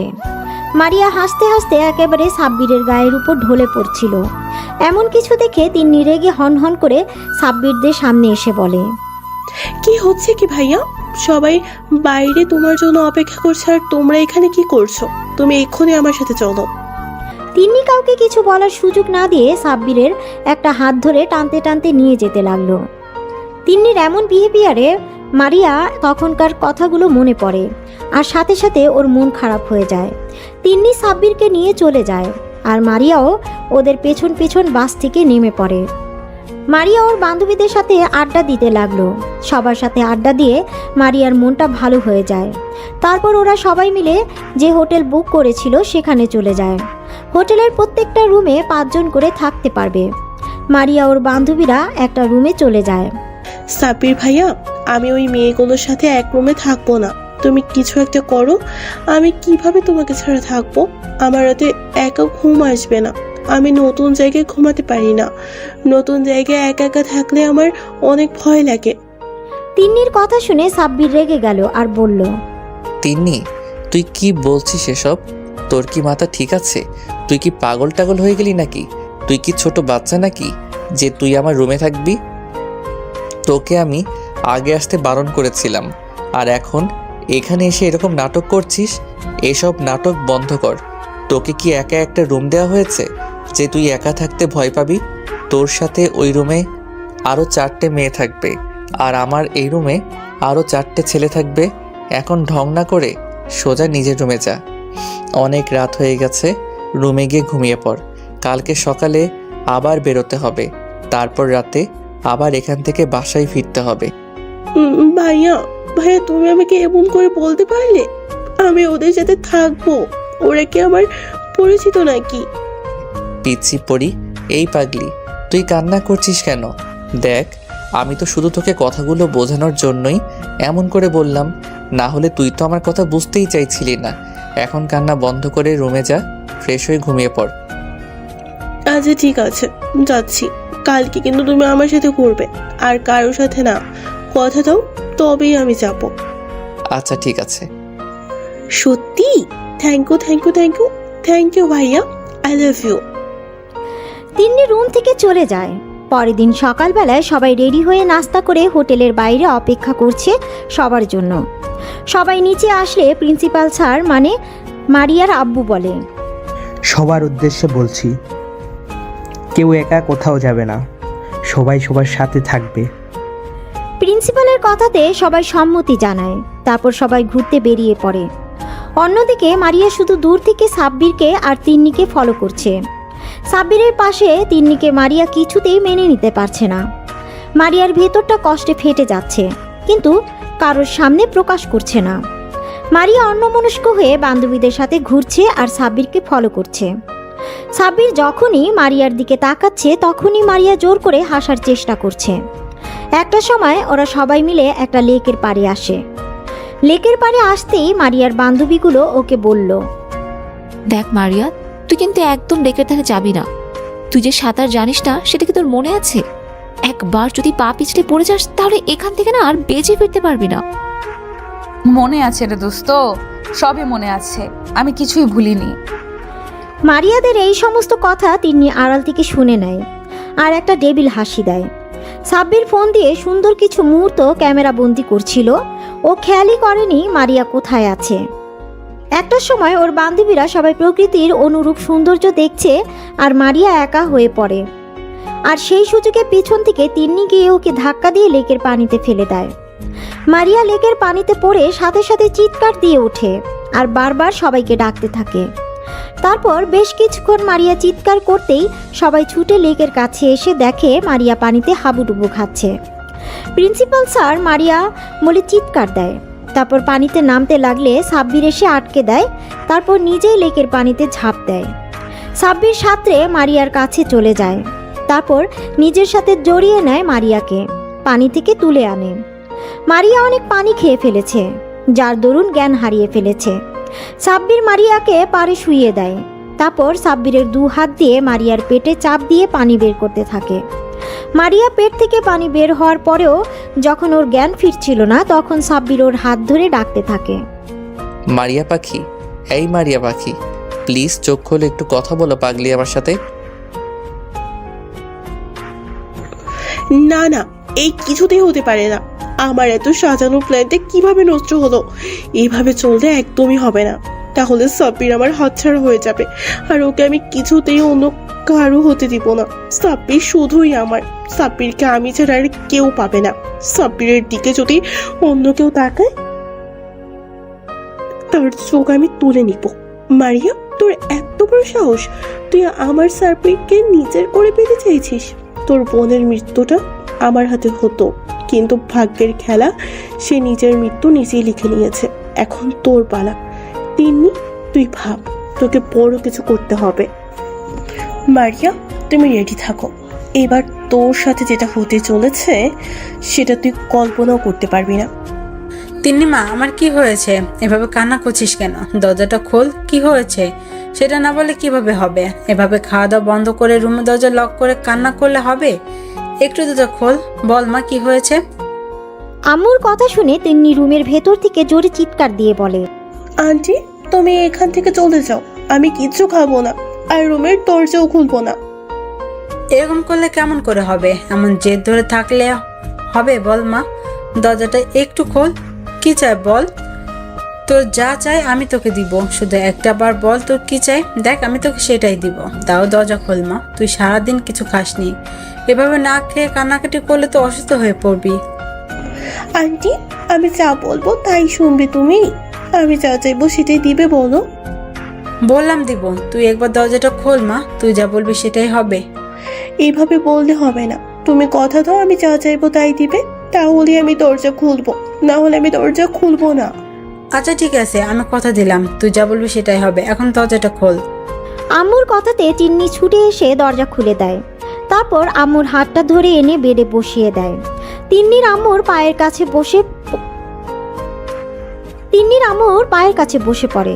তিন্নির আম্মুর একটা হাত মাথার উপর রেখে বলে, তাহলে আমার মাথায় হাত রেখে বলো, আমি এই মুহূর্তে তোমার কাছে যেতে চাইবো, তুমি সেটাই দিবে। মায়েরা কখনো সন্তানের মাথার উপর হাত দিয়ে কসম করে না, বুঝেছিস পাগলি মেয়ে? আমি একবার বলেছিলাম তুই যেটা বলবি সেটা চাইবি, আমি সেটাই তোকে দেওয়ার চেষ্টা করব। সত্যি তো? হ্যাঁ সত্যি। এবার বল তোমার কি চাই? আন্টি, আমি তোমার ছেলের বউ হতে চাই। আমি ঈশানকে অনেক ভালোবাসি। আমি তোমার ছেলেকে ছাড়া থাকতে পারবো না। তুমি যদি আমার বিয়েটা সাব্বিরের সাথে না দাও, তাহলে আমি নিজেকে শেষ করে দিব। আমি তোমার ছেলেকে নিজের থেকেও বেশি ভালোবাসি। ওকে ছাড়া থাকার কথা কল্পনা করতে পারি না। সাব্বির আমার জান, প্রাণ, কলিজা, সবকিছু। আমার পুরো মন মস্তিষ্কে বসবাস করে পুরুষটা সাব্বির। আন্টি, আমি তোমার ছেলেকে চাই, তুমি ওকে আমার করে দাও। আম্মু তিন্নির কথা শুনে চিন্তায় পড়ে গেল। উনি কি করবে সেটা ভেবে উঠতে পারছে না। আম্মু শুধু ভাবছে সাব্বির যদি অন্য কাউকে ভালোবাসে আর তিন্নিকে যদি বিয়ে করতে রাজি না হয়, তাহলে উনি তিন্নিকে দেওয়া কথা কিভাবে রাখবে। আর মেয়েটা যেভাবে পাগলামি শুরু করে দিয়েছে, এখন যদি ওকে অন্য কিছু বলা হয়, নিশ্চয়ই উল্টাপাল্টা কিছু করে ফেলবে। আর আম্মু ওকে কথা দিয়ে ফেলেছে, উনি এখন কথা কিভাবে ফিরিয়ে নেবে। অনেক ভাবনা চিন্তা করার পর আম্মু বলে, দেখো মা, তোমার পরিস্থিতি আমি বুঝতে পেরেছি, কিন্তু এটা সাব্বির লাইফের ব্যাপার। ওর লাইফের সিদ্ধান্ত আমি কিভাবে নিব?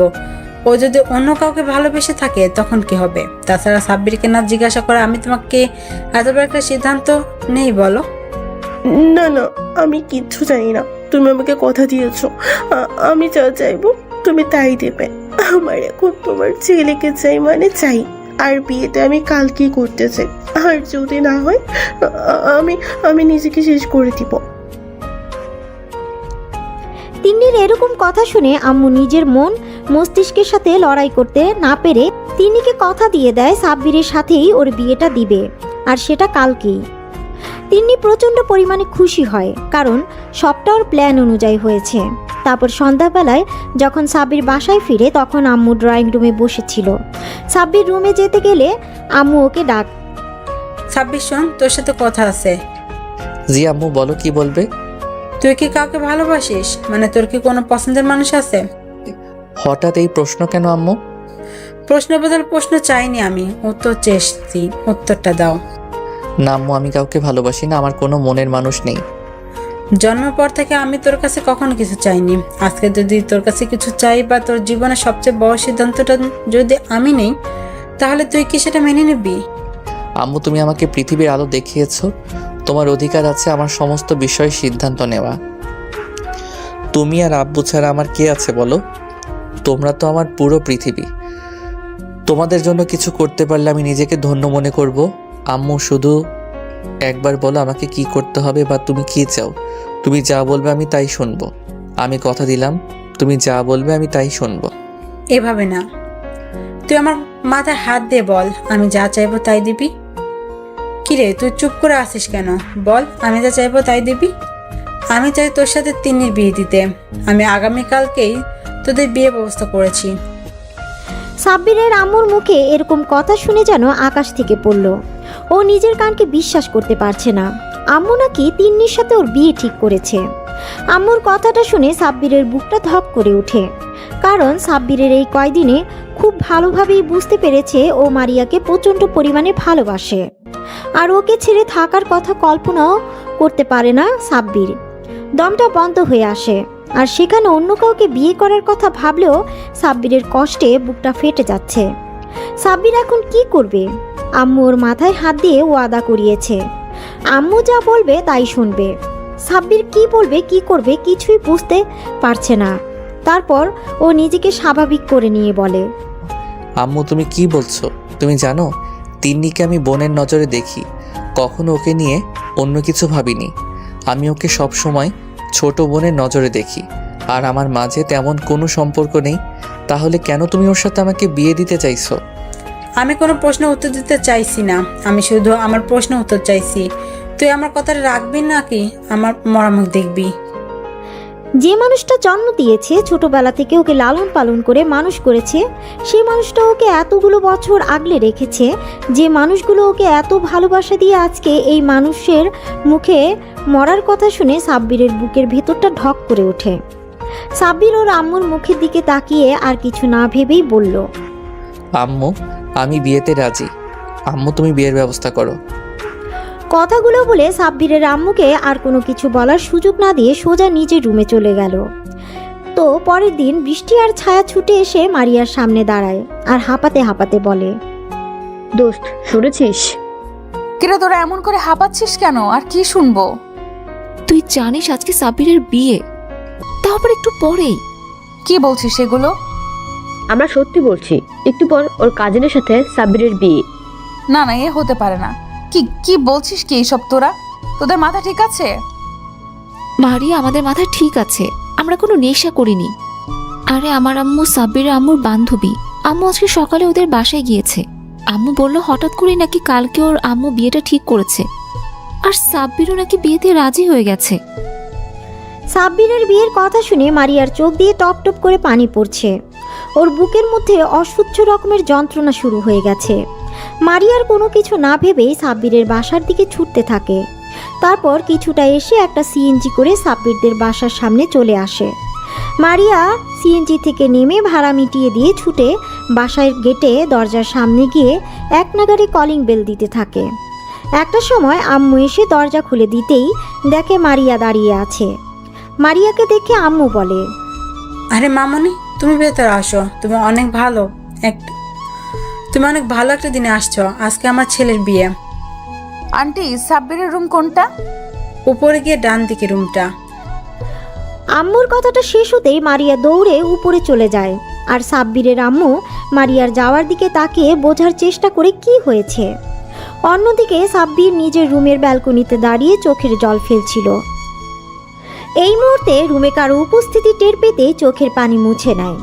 তারপর পিছন ফিরে দেখে মারিয়া কান্না ভেজা চোখে ওর দিকে তাকিয়ে আছে। মারিয়া ছুটে সাব্বিরের কাছে এসে ওর শার্টের কলার ধরে বলে, ওই, তোর সাহস কি করে হয় আমাকে ছেড়ে অন্য কাউকে বিয়ে করার? তুই জানিস না আমি তোকে ছাড়া বাঁচবো না, তোকে ভালোবাসি। তুই কি আমার চোখের ভাষা বুঝিস না?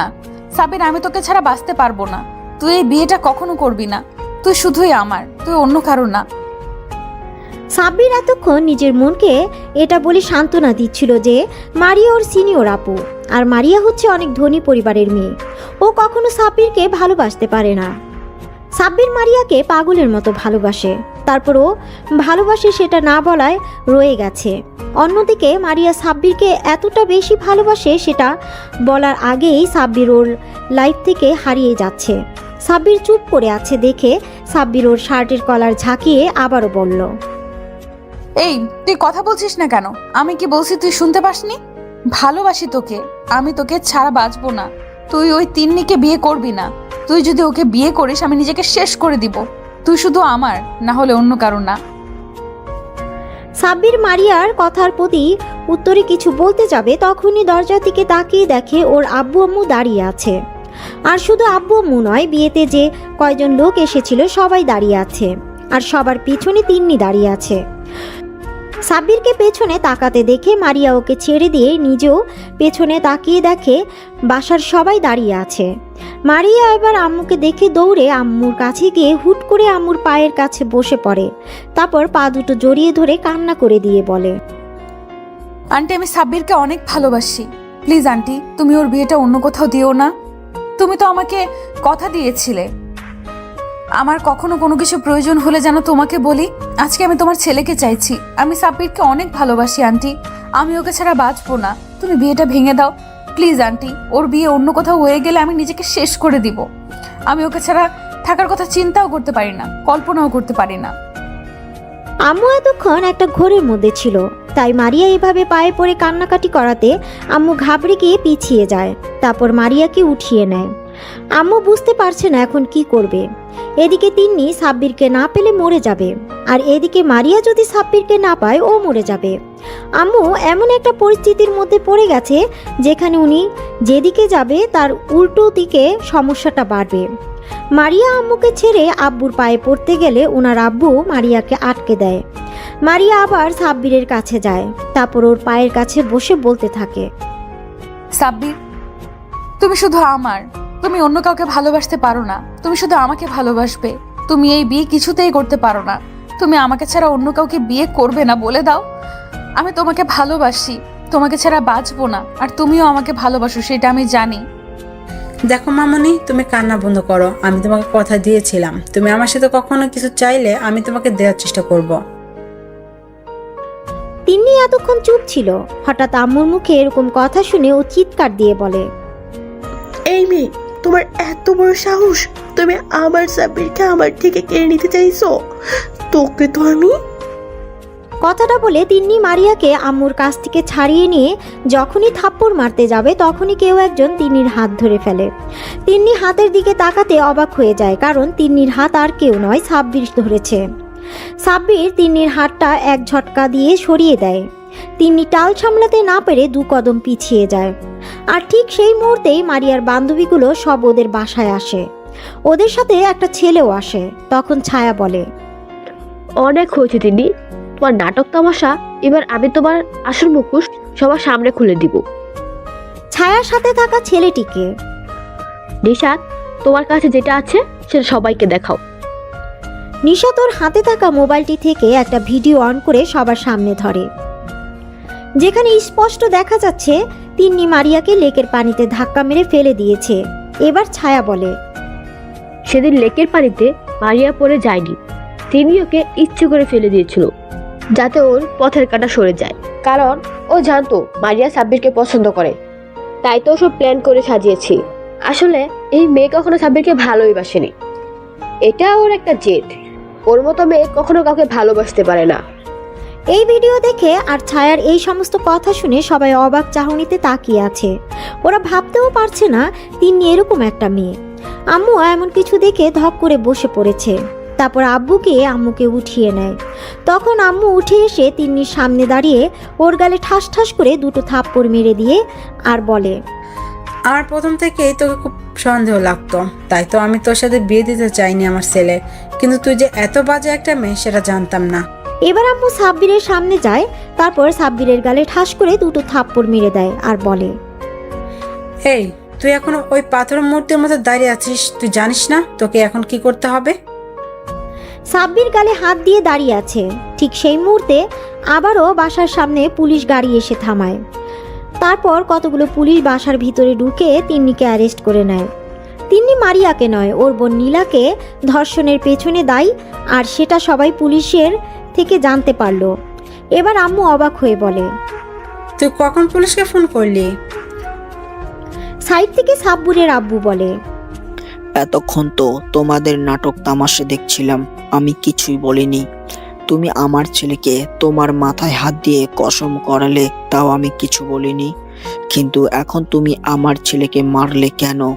পুলিশকে আমি ইনফর্ম করেছি আরো 1 ঘন্টা আগে, কারণ আমি আগে থেকে এই মেয়ের চরিত্র সম্পর্কে জানতাম, শুধু সম্পর্কের খাতিরে কিছু বলতাম না। কিন্তু যখন দেখলাম তুমি এই মেয়ের সাথে আমার ছেলের বিয়ে ঠিক করেছো, তখন আমি বিশ্বাস করতে পারছিলাম না। আমি বারবার ভাবছিলাম তুমি কিভাবে আমার ছেলের জীবনটা নষ্ট করে দিচ্ছ। তুমি একটাবারও আমাকে জানানোর প্রয়োজন মনে করোনি। তুমি এত সব সিদ্ধান্ত একাই নিয়েছো, তাও আমি কিছু বলিনি। কিন্তু এখন তুমি যে আমার ছেলের গায়ে হাত তুললে কেন, এসব আমি পরে দেখে নেব। তার আগে ইন্সপেক্টর ওকে নিয়ে যান। তখন সাব্বির পাথরের মূর্তির মতো চুপ থাকলেও ওর চোখে পানি গড়িয়ে পড়ছে। বুকের মাঝে চেপে রাখা কষ্টটা আর দমিয়ে রাখতে পারিনি। মারিয়া এতক্ষণ অবাকের পর অবাক হচ্ছিল, কিন্তু হঠাৎ সাব্বিরকে কান্না করতে দেখে মারিয়ার বুকের ভিতর ধক করে ওঠে। ও ছুটে সাব্বিরের সামনে গিয়ে দাঁড়ায়। সাথে সাথে সাব্বির ওকে 2 হাতে শক্ত করে বুকের সাথে জড়িয়ে ধরে কান্না করে দেয়। সাব্বির যেন ভুলেই গেছে যে রুমের মধ্যে সবাই আছে। তারপর একটা সময় মারিয়াকে ছাড়িয়ে নিয়ে ওর সারা মুখে পাগলের মতো চুমু খেতে থাকে আর বলতে থাকে, ভালোবাসি ভালোবাসি ভালোবাসি, অনেক ভালোবাসি তোমাকে। ওদের কাণ্ড দেখে আব্বু আম্মু আর মারিয়ার বান্ধবীরা সবাই একসাথে কাশি দেয়। আর বৃষ্টি বলে, আমরা কিন্তু সবাই এখানে আছি, যত ভালোবাসা আছে সব বিয়ের পর দেখিও, আমাদের সামনে দেখাতে হবে না। আমরা এখনো সিঙ্গেল, আমাদের কষ্ট তো একটু বোঝেন দুলা ভাই। কথাটা বলতেই সবাই একসাথে হেসে দেয়। তারপর সবাই ড্রয়িং রুমে এসে মারিয়ার আব্বু আম্মুর জন্য অপেক্ষা করে। কিছুক্ষণের মধ্যে মারিয়ার আব্বু আম্মু চলে আসে। মারিয়ার আব্বু আম্মুকে সবটা বলা হলে মেয়ের সুখের কথা ভেবে ওরা আর দ্বিমত করেনি। ওরা জানে সাব্বির যথেষ্ট ভালো একটা ছেলে, ওদের মেয়ের জন্য সুযোগ্য পাত্র। ওরা তো ওদের মেয়ের জন্য এমন একটা ছেলেই খুঁজছিল যে ওদের মেয়েকে প্রচণ্ড পরিমাণে ভালোবাসবে। সবার সম্মতি পেয়ে কাজীকে আসতে বলে। কাজী সাহেব, বিয়ের কাজ শুরু করেন, সাফল্যের জন্য করতে হবে। কাজী সাহেব বিয়ের কাজ শুরু করে। একটু পরে কাজী সাহেব মারিয়াকে কবুল বলতে বললে মারিয়া 3 বার কবুল বলে দেয়। তারপর কাজী সাহেব সাব্বিরকে কবুল বলতে বললে ও মারিয়ার দিকে তাকিয়ে 3 বার কবুল বলে দেয়। ওরা দুজন একটা পবিত্র বন্ধনে আবদ্ধ হয়ে